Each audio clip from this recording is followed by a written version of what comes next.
أكبر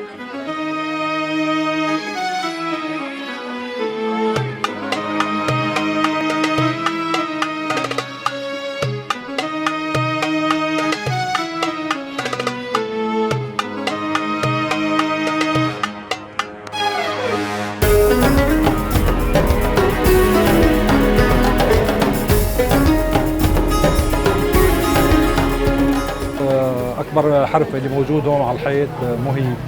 هذا الله يرحمه كمان كان بده يسافر، وهو أساسه من الدير، بده يسافر على تركيا كان وقت الأزمة، بده يطلع تهريب كان من سوريا، وبعدين شو صار ما بنعرف، ممكن انقتل، بس أكيد انقتل لأن أخباره انقطعت. 5 سنين ونص تقريبا برا البلد، وعم ادرس برمجي بألمانيا، بس وقت عرفوا رفقاتي اني نازله على الشام وصوني اني اجي لعند ابو جور واكتب لهم ذكريات جديده واصور لهم ذكرياتهم القديمه، لانه هذا المكان كثير كان بيعني لهم وقت كانوا هون بالبلد.